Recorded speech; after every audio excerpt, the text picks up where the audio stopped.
Assalamu alaikum. Welcome you people in Introduction to Psychology lesson number 12. First, we have to discuss lesson number 11 in a short form. In lesson 11, we discuss cognitive development. Cognitive development means that understanding of the world. After that, we discuss the stages of development by Jean Piaget. After these stages, we have also discussed moral development. In moral development, we discussed three levels: level 1, level 2, and level 3. Now, in lesson number 12, we will discuss nervous system and peripheral nervous system.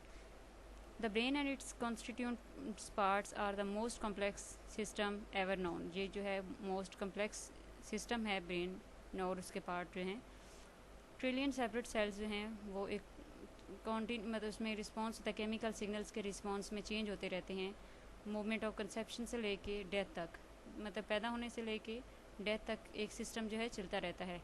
अब हम देखेंगे कुछ biological basis of behaviour को. Nervous system, endocrine system. Nervous system, the system that controls and regulate the structure and function of the brain, spinal cord, nerves and nerve cells. ये जो है regulate करता है स्ट्रक्चर और function जो brain के, spinal cord के, nerves के और नर्व सेल्स के. It maintains coordination between nerve systems and rest of the body system. It is also responsible for internal communication system and ensures the integrated system.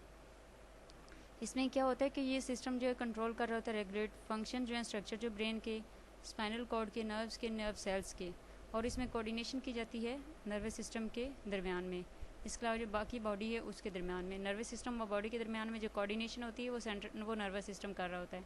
It is responsible for the internal communication जितनी भी होनी होती है वो nervous system के through हो रही होती है. Some interesting facts about the functioning of the various systems. The nervous system consists of billions of highly specialized nerve cells called neurons. Nerve impulse is an electric impulse that travel along the nerves at the speed around 400 km/h. Every second, a number of these impulses can pass along the nerves. Brain cells nerve grow once destroyed, dead. They can't be replaced. इसमें ये है कि nervous system जो है उसमें billions of nerve cells होते हैं और इनको हम न्यूरॉन्स कहते हैं. ये नर्व सेल्स हैं, इलेक्ट्रिक इम्पल्स होती है, ये ट्रैवल कर रहे होते हैं, इनमें एक सिग्नल जो स्पीड इनकी काफ़ी तेज़ होती है. हर सेकंड में डिफरेंट किस्म के जो इम्पल्सेस हैं वो यहाँ नर्व्स में से गुजर रही होती हैं. अब हम बात करेंगे न्यूरॉन्स की. Neurons nervous system cell is constituted in such a way that it is specialized in receiving, processing, transmitting nucleus information to other cells. Structure of neuron, ये जो सिस्टम है इसमें क्या होता है कि रिसीव किया जाता है, प्रोसेस किया जाता है, ट्रांसमिट किया जाता है न्यूक्लियस इन्फॉर्मेशन को. अब हम बात करेंगे स्ट्रक्चर ऑफ न्यूरॉन की. डेंड्राइट्स हैं इसमें, सोमा, एक्सॉन, टर्मिनल, बटन. सबसे पहले dendrites receives of incoming signals. जितने भी अनकमिंग सिग्नल्स होंगे उनका ये रिसीवर है. ब्रांच फाइबर्स है और outward from the body cell body जो उससे आउटवर्ड साइड पे होता है. Soma, the cell body containing the cytoplasm and nucleus of soma. Axon, myelin sheet cell cytoplasm keep it alive. Cytoplasm जो है इसके अंदर जो एक न्यूक्लियस होता है उसको अलाइव रखता है. एक्सॉन की बात करते हैं, the nerve impulse travel transmit होता है टर्मिनल बटन की तरफ और वहाँ से सोमा इन टर्मिनल बटन से एक्सटेंड हो जाता है फाइबर ऑफ द न्यूरॉन जिसको एक्सॉन कहते हैं. टर्मिनल बटन क्या है? Swollen bulb like structure at the end of the axon. Axon के एंड पे जो बल्ब की तरह के स्ट्रक्चर होती है उसको टर्मिनल बटन कहते हैं. The neuron stimulates the nearby glands, muscles और other neurons connection between nerve cells. इसमें क्या होता है कि न्यूरॉन्स जो है स्टिमुलेट करते हैं जितने भी ग्लैंड्स हैं, मसल्स हैं, न्यूरॉन्स का जो कनेक्शन है उनके दरमियान में जितने भी सेल्स हैं उनको स्टिमुलेट करते हैं. Connection between nerve cells, synapse, synaptic transmission. Synapse का मतलब होता है the gap between neuron and other cells. Synaptic transmission means the procedure through which information is relayed from one neuron to another neuron. Neurotransmitters क्या होते हैं? The post synaptic neuron is stimulated by the chemical message release from neurons. एक post synaptic neuron जो है वो stimulate करती है chemical message को जो कि न्यूरॉन से रिलीज़ हो रहा होता है. ये क्रॉस होता है सिनेप्स में से और फिर ये दूसरे न्यूरॉन की तरफ से आ जाता है. अब केमिकल मैसेज जो है वो क्या है उसको देखते हैं.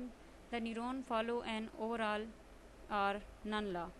इधर a neuron will be firing और रेस्टिंग ऑफ. ये बिल्कुल रेस्ट भी होता है, कभी फायर भी कर रहा होता है.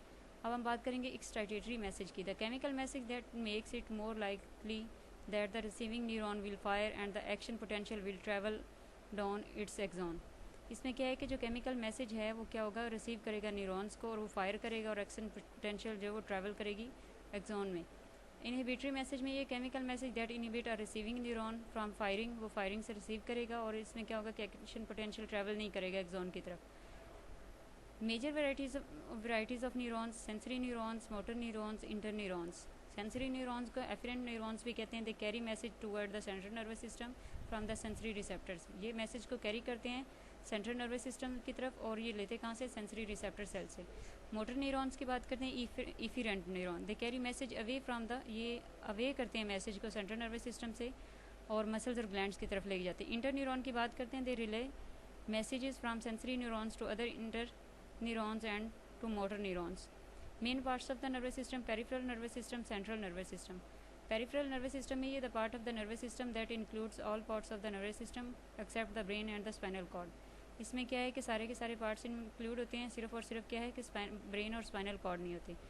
अब बात करेंगे हम ऑटोनॉमिक नर्वस सिस्टम की। ऑटोनॉमिक नर्वस सिस्टम में ये इसमें इंक्लूड है स्मैटिक डिवीजन और ऑटोनॉमिक डिवीजन। स्मैटिक डिवीजन में क्या है कि motor nerves to skeletal muscles. Autonomic में क्या है कि इनवॉलंटरी मूवमेंट्स होती हैं पूरी बॉडी में और ये मूवमेंट जैसे होगी हार्ट की, लंग्स, स्टमक, ग्लैंड्स और दूसरे ऑर्गन्स की।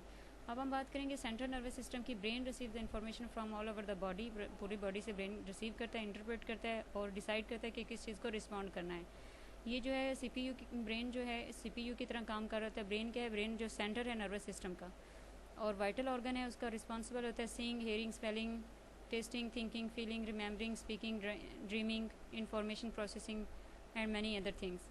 और ब्रेन ही बेसिक सर्वाइवल होता है। ब्रेन बेसिक सर्वाइवल जो ब्रेन का स्पाइनल कॉर्ड फंक्शंस का वो ये कि breathing, resting and feeding. Function क्या हो सकते हैं ब्रेन के, इंटरनल सिस्टम की रेगुलेशन करना, रिप्रोडक्शन सिस्टम में, सेंसेशन में, मोशन में और adaptation to varying environmental demands. जो इन्वायरमेंट की डिमांड्स हैं उनके अकॉर्डिंग अडेप्टेशन जो है वो ब्रेन के फंक्शन में आती है। स्ट्रक्चर ऑफ ब्रेन क्या, brain is divided into 3 parts: forebrain, midbrain, hindbrain. Forebrain में ये है कि cerebrum, thalamus, hypothalamus, limbic system.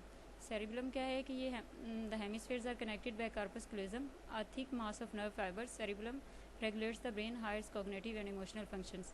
अब थैलमस क्या है, the pair of egg shaped structures located at the top of the brain stem. Incoming sensory information is channel to the appropriate area of the cerebral cortex of thalamus. Thalamus क्या है, ये एक egg shape का होता है और इसकी structure जो है ये top of the brain stem पड़ी होती है। और इसमें ये कि थैलमस जो है रिले स्टेशन की तरह काम कर रहा होता है।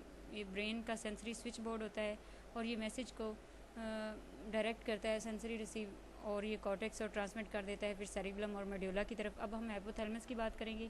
ये स्मॉलेस्ट स्ट्रक्चर है ब्रेन की और हाइपोथैलेमस जो बॉडी का थर्मोस्टेट होता है, ये जो है इमोशंस के साथ लिंक्ड होता है। अब हम लिम्बिक सिस्टम की बात करेंगे। लिम्बिक सिस्टम जो है ये इमोशनल ब्रेन की तरफ रेफर किया जाता है और ये buried with in the cerebrum, cerebrum के अंदर ये होता है। मिड ब्रेन में क्या है, tectum, tegmentum, reticular formation, substantia nigra. अब हम बात करेंगे हाइंड ब्रेन की। सेरिब्रम है, सेरिबलम है, pons, medulla oblongata, brain stem. अब जो सेरिबलम है लोकेटेड होती है अंडरनीथ द लिम्बिक सिस्टम के नीचे ब्रेन स्टेम के अंदर और इसमें 4 तरह की स्ट्रक्चर्स होती हैं जैसे कि medulla, pons, reticular formation, thalamus. Medulla में क्या है कि 3 तरह के वाइटल सेंटर्स होते हैं: cardio inhibitory centre, regulate heart rate, respiratory centre, regulate the basic rhythmic of breathing, vasomotor centre, regulates the diameter of blood vessels, pons, Latin word for bridge, bridge connecting spinal cord with brain and parts of the brain with each other. अब ये जो है Latin word से आया हुआ है bridge, जिसका मतलब है, और ब्रिज जो कनेक्ट करती है ब्रेन को और स्पाइनल कॉर्ड को।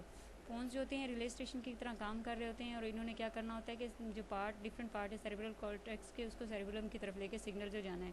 इनका पार्ट इंपॉर्टेंट पार्ट जो है वो कॉन्शियसनेस और स्लीप के ऊपर काम करना है। अब हम बात करेंगे रेटिकुलर फॉर्मेशन की। Need for arousal from sleep and maintain consciousness. Sleep का अरोजल देखना और मेंटेन करना कॉन्शियसनेस को, और सीरियस डैमेज जो रेटिकुलर, इसकी वजह से क्या होता है कि बंदा कोमा में चला जाता है।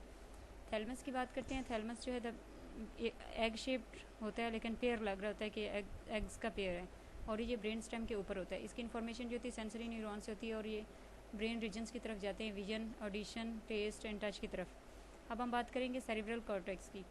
सेरिब्रल कॉर्टेक्स में 4 तरह की लोब्स आती हैं। First one is frontal lobe, parietal lobe, temporal lobe, occipital lobe. Frontal lobe क्या है, एसोसिएटेड होती है motor control and cognitive activities, reasoning, planning, decision making, problem solving, movement and speech, और इसमें ब्रोका एरिया होता है। जितनी भी हमारी मोटर ये इसका सारा सिस्टम जो मोटर कंट्रोल के साथ होता है, कॉग्निटिव एक्टिविटीज़, वो कौन सी एक्टिविटीज़ जिसमें रीजनिंग आ जाती है, किसी चीज़ को प्लान करना, डिसीजंस बनाना, प्रॉब्लम को सॉल्व करना।